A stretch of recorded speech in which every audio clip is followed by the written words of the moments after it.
中国大陆不仅在军事上面呢是越来越扩张了，在科技领域上面更是厉害。来看到现在晶片战是不是要大逆转呢？因为连中国都自研出了 DUV 量产了。好，这个是美媒的报道说啊，中国已经开始自研浸润式深紫外光曝光机了，预计今年就可以生产5台，明年可以生产20台。要知道这个关键技术以前都是艾斯摩尔在主导的。好消息一出来呢，艾斯摩尔的股价马上硬跌，而美国的半导体公司也纷纷跌了哦，包括了日韩股呢也是跟着大跌啦。而什么东西涨呢？我们来看到，那就是中国的储存晶片制造龙头长兴储存的股价，上市交易首日中呢飙升了470%，迅速成为了上海证券交易所市值最高的公司。好，那现在呢，中国的 AI 晶片技术越来越厉害了哦。我们来看到呢，大约3年前呐，中国的副总理丁薛祥就开始主导一项全国性晶片攻关计划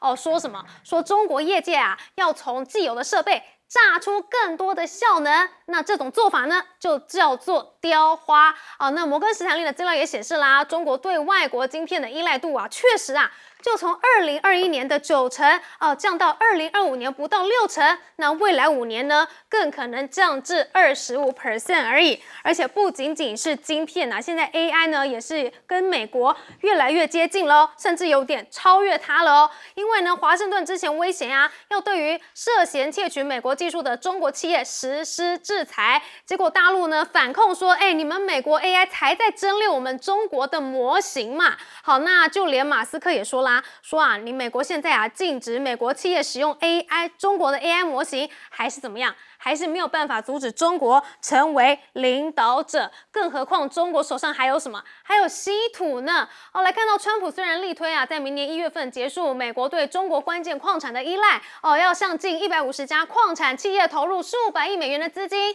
但是呢，有一间矿产公司就直说了，就说你美国政府一直豁免进口这个中国稀土，那么国防工业呢，永远就不会停止向中国采购，就会一直买下去。毕竟跟其他地方买就太贵了，甚至可能也买不到啊。好，那这样的情况之下呢，美国是不是就只能继续走老路，继续围堵中国呢？但是啊，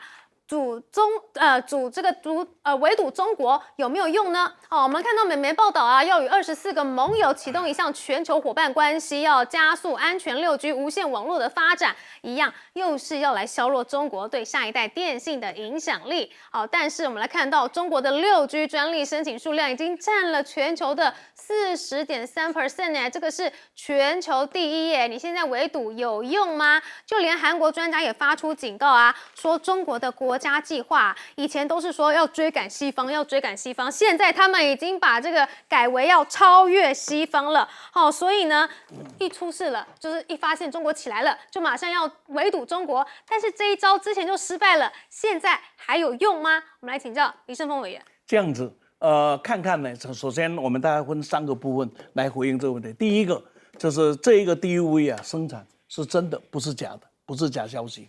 那基本上是以华为为中心的，华为作为设计这个产业的设计师加软硬体的这一个发射员呢，那么用它的跟它相关的新凯来、上海的新凯来跟深圳的这个以量生这几个单位呢为主所建造出来的这一个 DUV， 确实这是一个事实，而且国产化率高达85%，而且未来会逐渐的增加。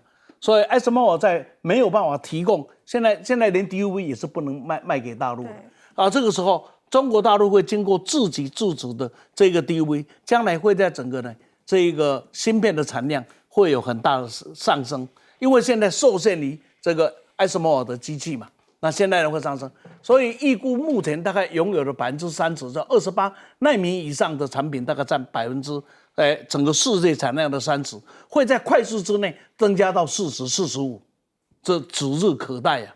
这个完全跟台湾来讲会形成在这个很大的一个竞争。那么第二个呢，我想来讲的所谓的雕花这个意思，我简单讲一下，它是这样子，不难，但是说我只能用 DUV 生产28奈米的芯片，那可是我现在需要7奈米、5奈米啊，我拿不到啊。所以所谓的雕花技术呢，就第一个就是用重复曝光的方法，让28奈米变成14，变成7，这是一个宠物曝光。那宠物曝光就好像拿了一个雕刻刀，上面很精细的在画着那一些的事情，所以把它叫雕花。第二个呢，雕花的技术呢，就是芯片的重叠。那么一片是28，那2片我合在一起，中间一个过程，那我可能就产生了这一个什么，这个14的效果了。那再来一个就可能7的效果了，点点。所以呢，封装测试上它也在很大的进步。所以从这些角度来看呢，大陆在这里被封锁的这几年呢，终于已经得到了一个突破点了。而且这一次是浸润式的，不是干湿的。不是干湿，这不是干燥型的，是浸润式的 DUV 啊。那这个呢是确定的消息，因为有关的中国大陆生产 DUV 的消息传播了很多，也讲了蛮久了。那么这一次是确定的，5部是确定，而且交付的是这个呢中芯国际华虹还有长芯这3家各分别拿了好像是123这样子的，122的样子啊。那么最后一个呢？就是中美之间的关系呢。2017年，那么习近平到海湖庄园是希望美国高抬贵手，因为当时美国已经出手在这个这个关税的部分了。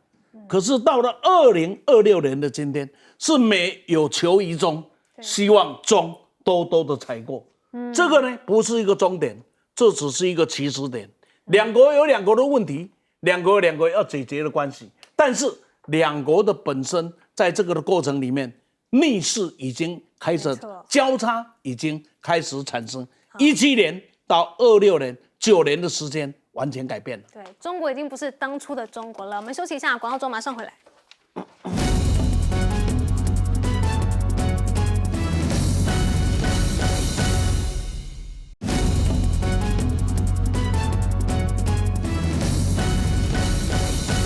好，入自研 DUV 晶片真要逆转了吗？请教赖教授。我觉得我们在看大陆的制造业哈，我给台湾的投资者哈提供一个想法了哈。我觉得要怎么看待大陆的制造业？大陆是讲，当它被美国封锁了以后啊，他们会卯足全力，因为大陆基本上来讲不会就束手投降，他们一定会奋战到底。由于一定会奋战到底，所以他们的科学家、工程师、资本家、政府、学者、专家等等，大家都会集思广益，想尽办法来解决、突破他们所面临的困难。我们都知道 DUV 也好 EUV 也好，它的整个一整台，它涉及到是跨领域、跨部门的这种分工跟合作，而且在荷兰，其实荷兰一个国家它也制造不出来，它要好多个国家生产不同的料件组合在一起啊。但是对大陆来讲，它是全面性被封锁，所以大陆的特色是这样：当它做出第一台的时候，做出成功的做出第一台的时候，那就是封锁它的国家他们的末日到来。为什么？因为第一个，它会很快的就优化了，优化的速度会很快，因为第一台最难，一做出来以后，他会看良率、看失败率，可是大陆的科学家、工程师之所以聪明，他们很快的就会去突破、解决、找问题，好，所以他们的优化的速度会很快。第一个，第二个呢，他们会拥抱国内的大市场，因为大陆的企业基本上绝大部分的不是100%，但绝大部分是爱国的，而且爱自己的产业，所以他们会全力的支持他们被突破封锁的那个企业，所以他很快的就会有订单，很快有订单以后啊，你看优化有订单，速度快，接着他们就本身就会因为生产线国内市场的巨大，他们就会把成本往下降。当它往下降，满足国内的需要了以后，它就开始外销了。当它一外销，其实就是 DUV 的末日到来。同样的道理，当大陆的晶片，你看大陆现在晶片厂有多少座正在盖，它不说而已哦。等到它哪一天一座都完成了。DUV 一台一台的供应满足了，为什么会说今年是5、6台，明年是20台？那就代表什么？大陆还有多少个这个半导体厂正在新建，明年陆续完成。而当它都开始完成了以后，它的这个半导体的生产制造出来的产品就会打成白菜价，它可以连续10年赚一点点钱。但是把你全部都打趴了以后，把你台湾的、把韩国的、把美国的都打趴以后，把 ASML 都打趴了，打到 ASML 倒了，台湾倒光了以后，它占70%的比重了以后，它只要价格调个10%，它1年赚回10年的钱。所以我觉得，好好的看一看投资者，您好好的想一想该怎么投资。好，我们休息一下，广告之后马上回来。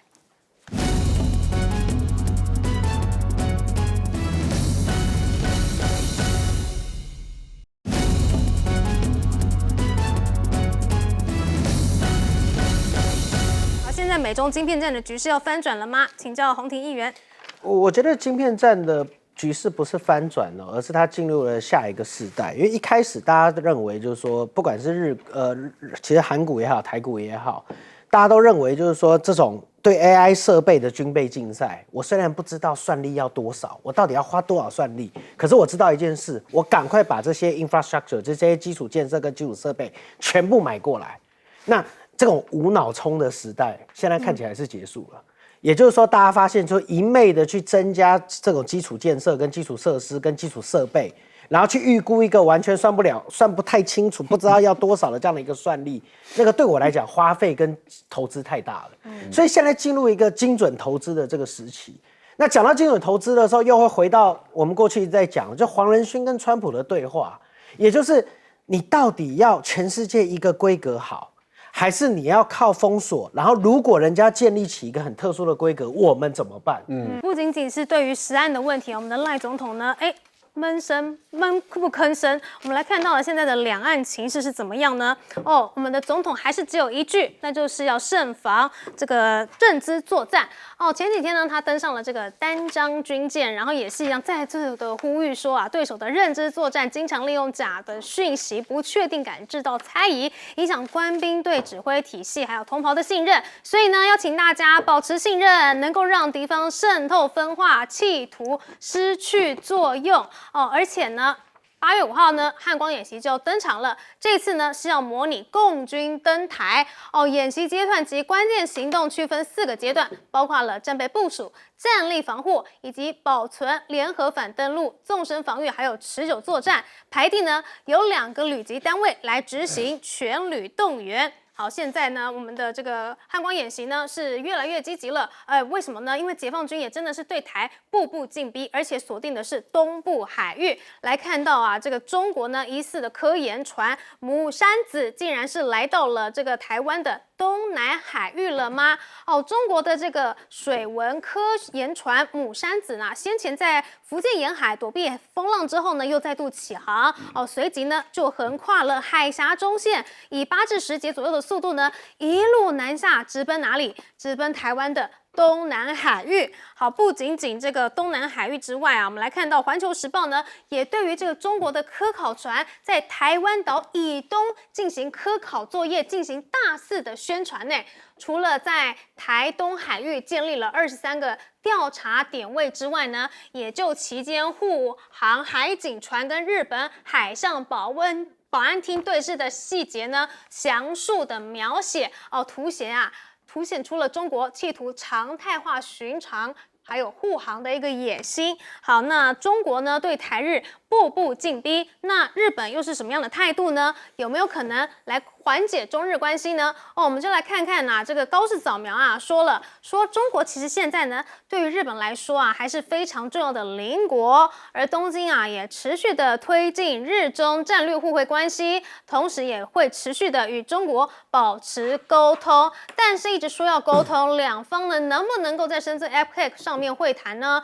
但是他是没有具体说明是否已经安排与习近平的 APEC 首脑会谈啦。好，但是呢，他对于什么？他对于这个日本的核协议似乎是有修订了吗？好，来看到他又说了他抛出了重磅，说年底前就要完成安保3文书的修改。好，安全保障政策方面呢，他指出政府将检讨防卫武装备转移的5类型限制，以回应各国对日本防卫装备的需求。甚至还记得他之前呢还找上了印度但是呢被当时的这个媒体当时被说是妹妹，结果现在好像是乌龙一场。来听一下这段画面。残念ながらモディ首相は美しい妹ではなくて妹と、言ったということが、ヒンディー語通訳の間違いであったことを知り、大変私は落胆しております。少了美丽两个字，真的是非常的失落啦。但是呢，这个日本要面对的问题呢，可不是首相美不美丽而已啦。另外来看到呢，菲律宾呢之前也是积极的抗中嘛，结果呢，菲国总统啊，在国情咨文之中呢，还是一样继续的暗批中国，甚至誓言要捍卫南海仲裁。他说呢，要捍卫2016年否定北京南海主权声索的仲裁结果，还强调啊，绝对不向征服者屈服但是菲律宾真的有这么强的能力去对抗中国吗？我们来看到啊，央视最近又曝光了歼20迎终极进化这个 AI 数字副驾指挥无人机蜂群呢。这个未来他们是要用什么？用 AI 去控制无人机耶。这个歼20S 的双座系统设计呢，一度引发了诸多的揣测。那现在央视就给出答案了，说啊，它的后排座位的真实定位呢，是适配智能空战的过渡方案。在体系化无人协同作战时代呢，空战啊已经不是什么几架飞机之间的近距离格斗了，而是数据链上的绞杀。那歼20呢，未来就可以作为空中的指挥核心，联动攻击11、FH-97A 等隐身无人机，组建无人机群，执行前出侦察、电磁压制，还有火力打击任务等等。所以对岸中国都已经进化到用 AI 去掌控无人机了。我们的汉光演习又有没有相对的应对呢？我们来请教赖教授。我做自媒体也很多年了哈。也算是这个有关于自媒体的政论界的先行者哈，可以这么说。然后上媒体也上了20几年，我觉得赖清德到丹江舰的这样的一个作为他的政治教育工作的一个做法，我觉得他的效果不会好的军队的这些官兵信不信？我想就问军队自己的人了，我们就不再说。但是一般的民众对于赖清德的说法信不信？我想大部分人都不信，因为大家都知道他是务实的台独的工作者。然后他说现在没有台独的问题，那这个大家都不信了嘛？现在怎么会没有台独问题呢？你还是台独的你的党纲也是台独的，所以你就是台独嘛，你所领导的党就是台独党嘛，那怎么会没有台独的问题？所以不要讲自己也不信的话那这个就算了，因为人只要没有诚信，基本上讲的什么话大部分所有的人都会半信半疑就是大部分都不会相信。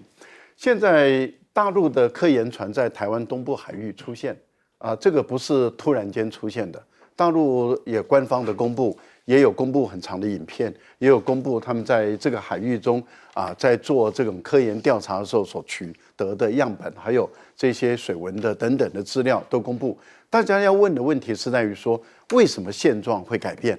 现状改变观众朋友也都心知肚明了，因为我们在这个节目里面讲过了，就是高市早苗跟小马克思两个串联，要自己划定海疆海域的疆界，然后赖清德表达欢迎，在第一时间。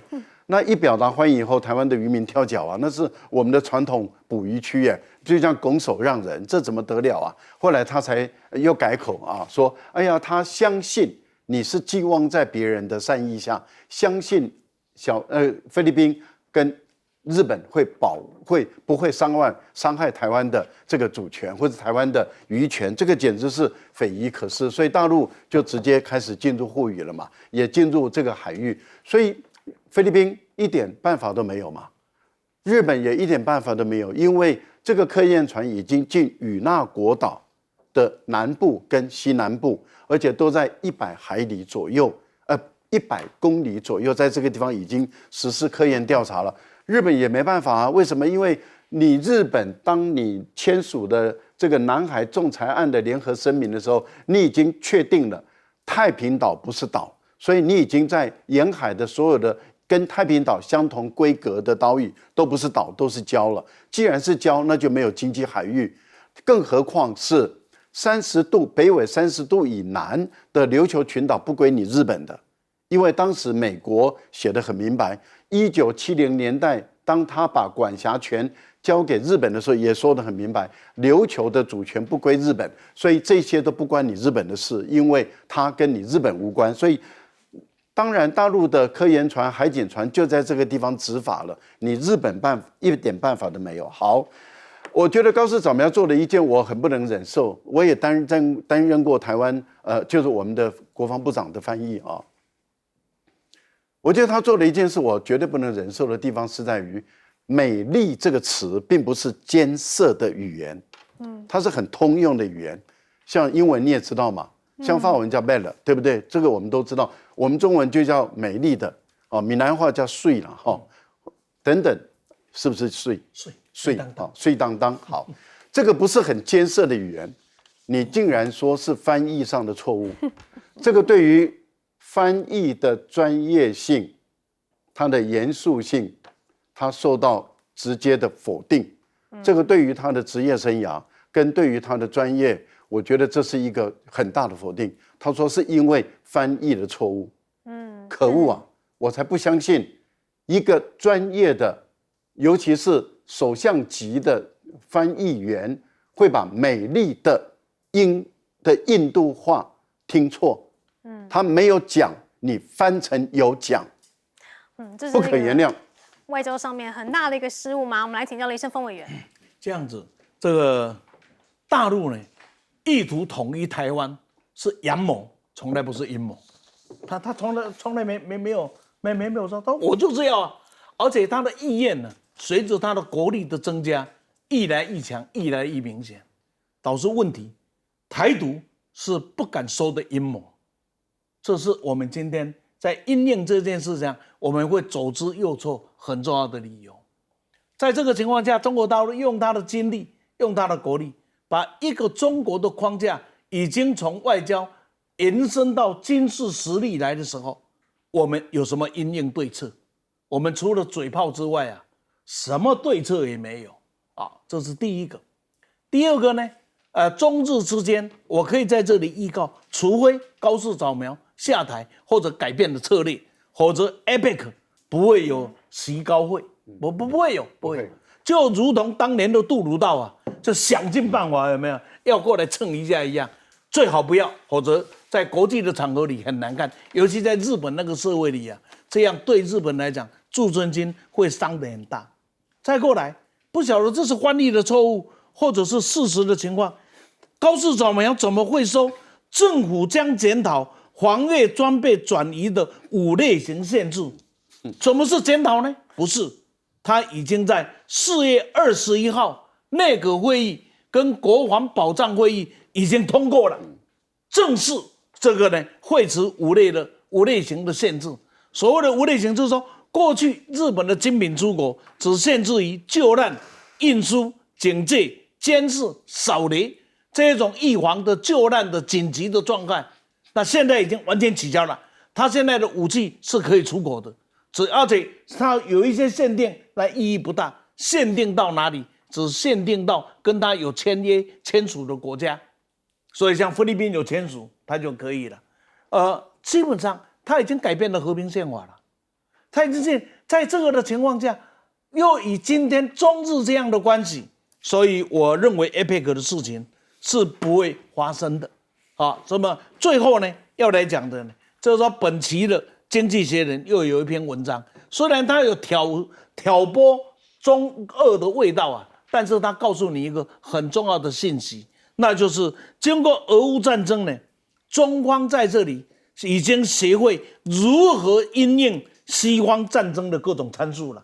因为北约的、美国的全部都在这里，该玩的都玩出来，该拼的都拼出来，所以无论是无人机、卫星、通讯、反飞弹，还包括海马斯这一些参数啊，大概中国大陆收集的非常的完整。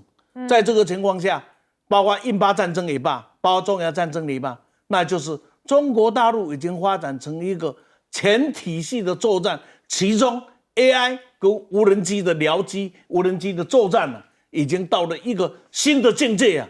世界上要说它是第2啊，大概没有人敢说它是第1，连美国都已经遭到非常大的压力。所以我们的审计部啊，提出对我们的无人机的那一些检讨，那只是一点点而已啊。那已经国防部已经受不了了，所以呢还要继续。我们台湾考虑一下，我们还要继续备战的论述呢，还是我们要备战磨合的论述？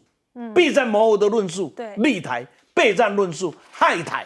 好，接下来请教洪庭议员。我觉得赖清德总统可能要自己去思考一点哦，就是说不断的去强调中国大陆的这个分化渗透跟这些问题哦，那让民众处在一个比较惊恐的这样的一个状态，跟我们到底要教育民众些什么，他必须要去自己要去拿捏一个平衡点，否则我们现在每天都听到就是说总统每天嘴巴叫的震天喊地的，就是中共的威胁啦，中共的这个侵扰啊，然后结果我们看到的就是什么，你总统府的宪兵被渗透。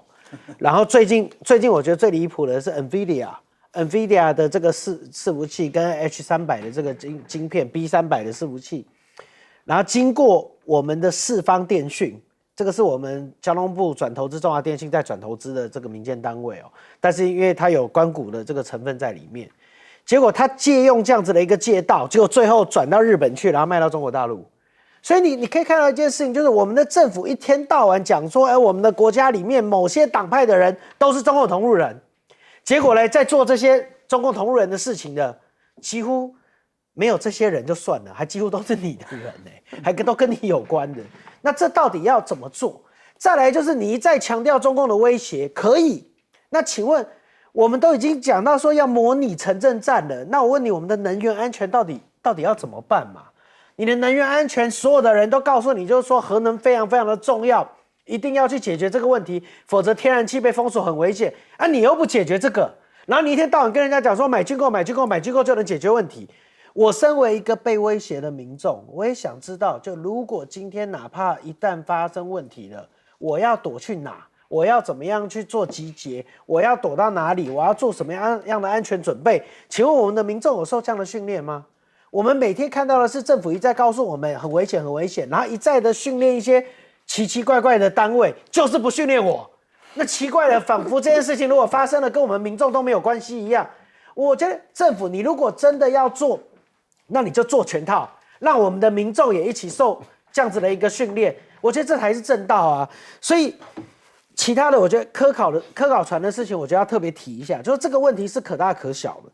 今天科考船代表的就是它是要建立起一个实质管辖权的这样的一个状态。如果它今天能在我们的范围里面去做相对应的科研研究，而且也没有被驱离，也没有被驱管，它其实就是在国际上面造成一个实质管辖的继承事实。那这样子未来在国际法的这样的一个这个争论里面会出现问题。所以我觉得如果我们今天真的很重视这个问题，那该去做驱离就要去做驱离啊！如果没有做驱离，你一天到晚讲说我们有这样的一个威胁，然后人家进来了你又不挡，什么事都没做，莫名其妙。我觉得这个真正要护主权，要有动作，要行动啊！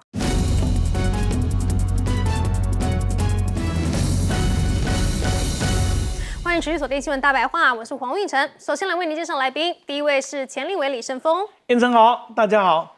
还有国际政治专家赖岳谦，主持人好，观众朋友大家好。以及台北市议员徐宏庭。主持人好，各位观众朋友大家好。好，观众朋友啊，你是比较怕这个架上空荡荡，还是怕吃到毒油呢？哦，你不用选了，因为政府已经帮你决定好了。因为陈时中说什么呢？陈时中说啊，这个毒油案爆发第一时间，我们卫福部拒绝公布毒油的流向，不是盖牌哦，只是怕大家会饿到啊，没有东西吃啊。果然呐，没有人逼你吃，我们政府也没有逼我们吃哦，只是怕你饿到而已。所以现在网友就说啦，说这个20%到底是谁定的啊？哦，先盖牌，然后定下20%的标准啊，让地方政府人仰马翻，食安为民就急着重新上架，真相为民就急着让厂商复工。总统到现在为止没道歉，官员没下台，急着帮厂商解套，人民要求真相，结果嘞，最快的是查水表的动作。好，而且呢，没有人逼你吃，但是我们看看赖总统他有听见人民的声音吗？听一下这段影片。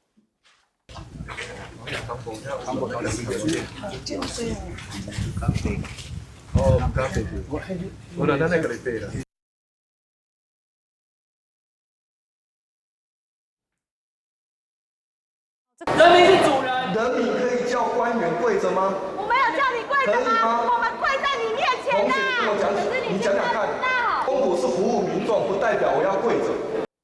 好，所以如果人民你想要向赖总统陈情的话，你要做好心理准备哦，你的膝盖要准备好哦，因为恐怕要用这样子的举动、这样子的姿势，才是向赖总统的正确陈情之事哦。所以刚看到啦，没有声音的那段影片是什么？是民众想要向赖总统陈情，结果被架离了，真的是非常的夸张。但是啊，即便你膝盖准备好了，恐怕他现在也不会理你的陈情，因为他在忙着查水表啦。好，来看到呢，这个蓝军啊。韦纯佑团队呢，他们非常不满警方的关切，但是呢，也没有在怕。昨天继续推出影片游来游去查水表的游戏来反击。好，但是看到这个影片啊，总统府又讲话了。总统府发言人说呢，警方接获检举，依法查证，政党之间的攻防不应该是变造他人声音、政治攻击，还说这个是明知故犯。好啊，那如果你觉得我们的阿佑是明知故犯的话，一句话。你要不要把阿佑给抓起来呢？你看看民众会怎么样看待你这样的行为？更离谱的呢是《自由时报》的这一篇报道。我们来看到呢，这个《自由时报》就说啦，去年2月的时候，新加坡总理黄循财也是一样啊，遭到深位的技术冒用，所以不法分子呢就制造了假影片，推销投资计划，声称只要投资新币350元就能每天获利1500元新币。说啊，除了黄循财之外呢，李显荣等多位政治领袖也曾经多次的遭到深度伪造技术冒用，大部分呢都是跟投资诈骗有关。好，这2则新闻呢，大概就只有是总统啊、国情顾问、国务资政这个官员有关而已。但是呢，一个是搞诈骗，一个是科普，这2个能够混为一谈吗？所以绿媒，你是不是刻意误导呢？我们就要问啊，看完本片皮，有谁被诈骗了吗？还是说呢，是我们自己身体吃到的毒物，我们更了解而已呢？好，那我们来看看嘛，我们的赖总统呢就是这样子，对于人民的发声就是给你查水表，那我们怎么办呢？只好继续上街，我们要听不见就再大声一点，最后就翻桌。好，我们来看到8月1号呢，民间团体呢发起了拒绝毒酒驾、人民要安全、治安要警察、司法要正义的凯道集会。但是这件事情呢，国民党呢是不动员的，立院党团呢自由参加，党中央呢并没有要求要动员规划，但是啊，又有人来扣红帽子了。我们来看到青绿作家就说了，说8月1号上街头，8月1号正好就是中华人民共和国解放军的建军纪念日，国民党很会挑日子，所以呢，现在又要把上凯道的人都抹红成中共同路人了吗？所以就是面对民生议题，民进党101招，那就是给你扣红帽子吗？我们先来请教林胜峰委员。每一次听完主持人讲国内目前的政治状况，我真的一下子都不晓得怎么接，因为我怎么会活在这样子的一个国家里？我只是匪夷所思啊！说我们怎么会活在一个这样子的国家里？所有的读书从小到现在，我们教授的读者不是告诉我们，政府是人民的奴仆，人民是主人，政府是听人民的。现在是吗？现在是政府指挥人民，然后呢，还讲那一些阿萨布鲁的话一堆啊，真的连驳都真的都懒得驳，不是因为不晓得怎么驳起，那不是人话嘛？我是人，我没有办法跟非人来对话，我只能这样说啊。什么会讲出怕大家没有东西吃，所以你们继续吃毒油？不是。我I follow you， 我除了讲我服你以外，我真的不知道怎么去辩驳你，因为这不是人，尤其不是一个官员该讲的话，尤其是一个在疫情期间被捧上天，结果天天靠的那一个记者会开到最后自己搞得贬下地的人，用这样的人来讲，有什么样的正当性呢？这些人在我的看法里，民党这些人到现在为止，我真的还没看到有人，他那个王志坚稍微摸了一下，到时候我没看到一个民进党人站出来，对食安的问题讲出一句人民的话。谁呢？举出来给我听听，我评一个捧一个好不啦？真的那个评捧一个，讲哦有啦，这个哦较中立啦，这个人比较中性的，没有，心中只有党没有民，只有颜色没有是非，天天到晚在搞什么事啊？真的搞不懂。这个时候更令我痛心的就是阿佑啊的这一个事件了，马上去查水表，而且很认真就查了。大家这一句话说啊，那有查到现在到底哪里出问题都还不知道，现在公布了你还是问号一大堆啊。好，政府的胡作非为，警察的愿意让自己至上公信力的这样子出门，那我再告诉你，警察要吃饭，上级指挥下级，不得不出门了。那我问你，那些站在课堂上教法律的老师们、教授们，那一些口口声声人权挂在嘴巴的律师们，面对阿佑这件事情，因为你亲你的立场，你又讲了什么鬼话？你告诉我，这不是言论自由被践踏，不然是什么？跟人家看不起啊！政治人物为了选票啊，出卖良心啊！最少他就说我要选票，我不要脸。你们知识分子出卖良心，真的良心被我狗给我告嘎起啊！连那个狗要咬你都不太愿意，你知道为什么？说怎么那么臭啊？真是丢脸到极点了。为什么？因为你连捍卫社会最起码的是非价值你都不见了，但是你还好意思顶着学者、顶着法律专家、顶着律师的身份，在公众面前诉诸权威的谬误，在为错误的执政党点脂抹粉。我们今天用选票显得让在高高在上来羞辱我们的政府，情何以堪呢？然后什么 AI 制作，哎呀，我的天哪！至少我在 YouTube 我不知道看过多少习近平被 AI 制作的话语，不知道有多少了。还好意思跟他讲两岸是制度之争，我看 AI 之声之争你就输了。那么我再请问你，已经发生多久了？电视台的多少主播，社会上的多少名人，被用图片、被用影像、被用声音去进行诈骗，排山倒海。请问政府，你抓到了谁？你抓到了谁？你告诉我，那一些名人也罢，那一些主播也罢，求是无门啊！更可怕的是什么？是百姓啊，是人民啊，被骗痛苦万分，痛不欲生啊！高高在上的主人们，因为你不是奴仆的，你是我们的主，是这样子吗？所以我发现呢，这个执政党20万人上街头，他不怕啦。有什么好怕的？一匹天拿波兰输，20万人上街头就20万人上街头，什么了不起？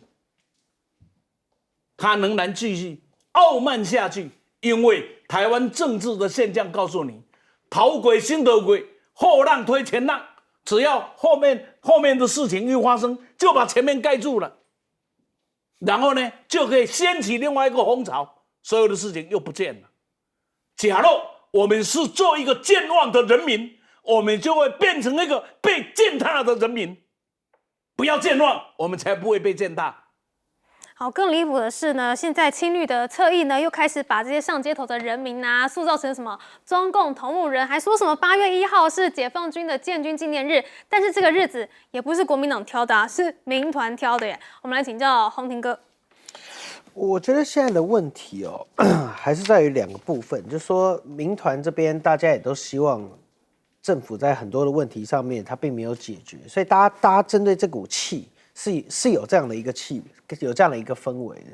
所以你看，从这个整个食安的问题，一路到毒驾的问题，到酒驾的这些问题，那我想大家都认为，就像刚才盛峰老师也提到，就是说台湾的问题其实在网络，那网络过去其实多少的我们这些这个评论员，多少在网络上在媒体上面，我们都讲，就是说你该管要怎么去管，要怎么去做，但我们都没有发现任何的作为啊。就像昨天我们还提到，陆委会现在每天要公布，就是说附录失踪人口。那请问，过去在柬埔寨诈骗人口失踪这么多，我们什么时候有看到我们的政府公布说到柬埔寨失踪的人口数？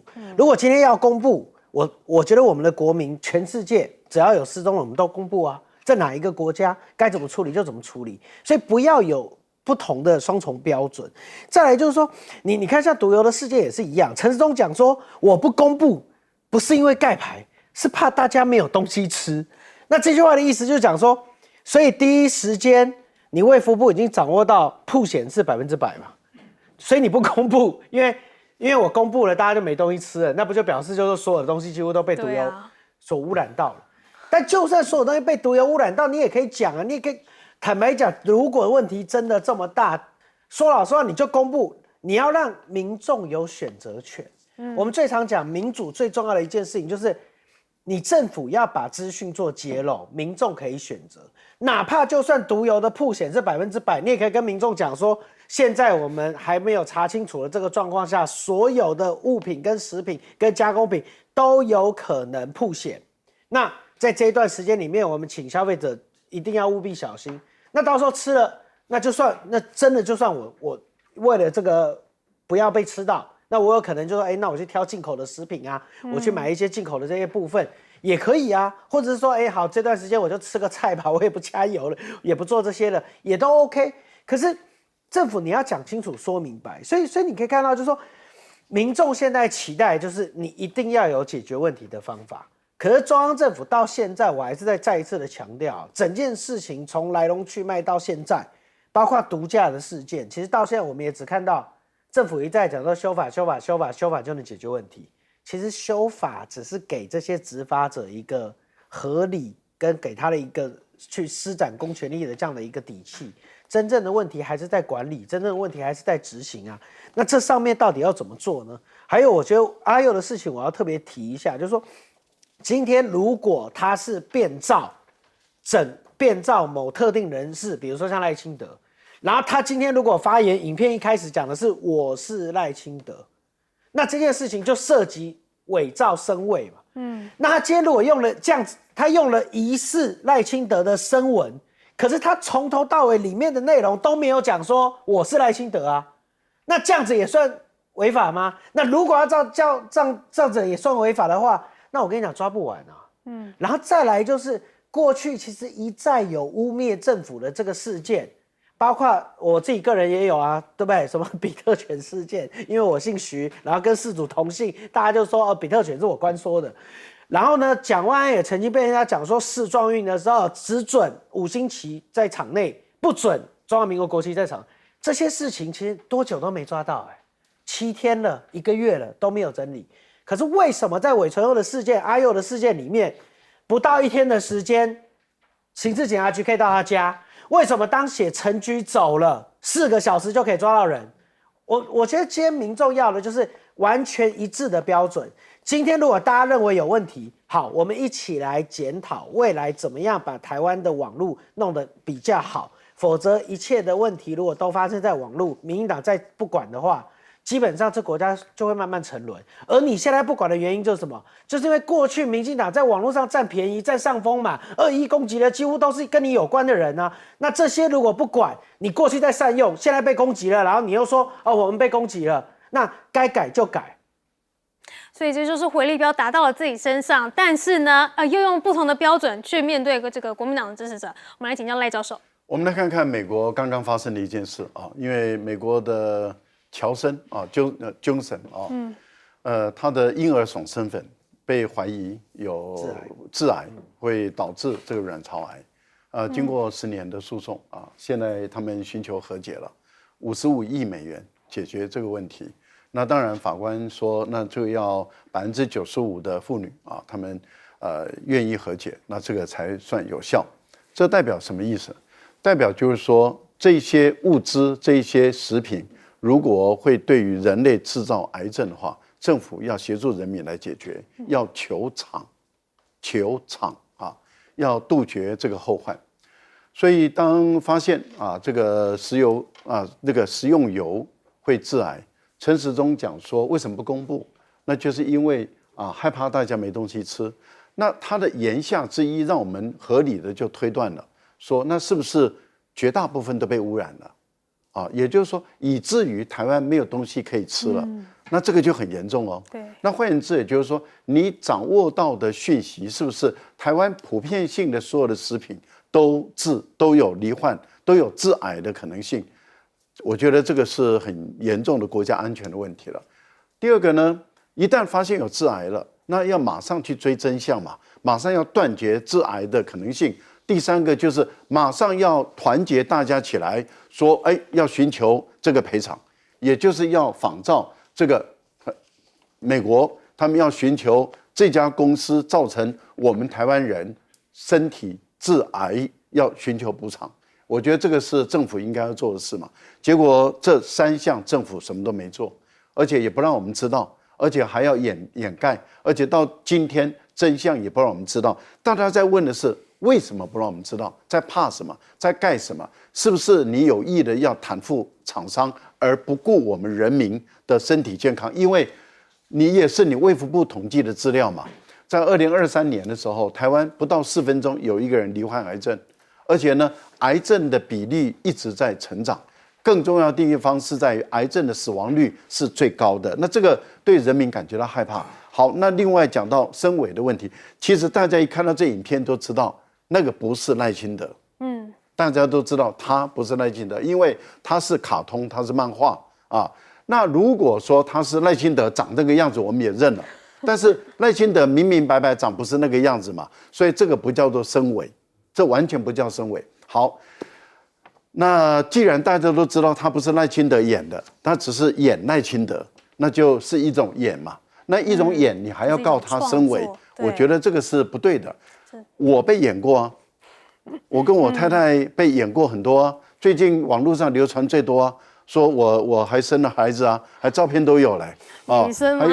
有啊，你怀孕这样？还有这个更离谱了，这更值得去这个追究了。而且我们从来不会鼓励任何，也不会开任何节目说你要去投资，那有人就是伪造我们去投资等等的，那个才是真正的深伪。对，但是政府都没有查，不查，不办，不处理。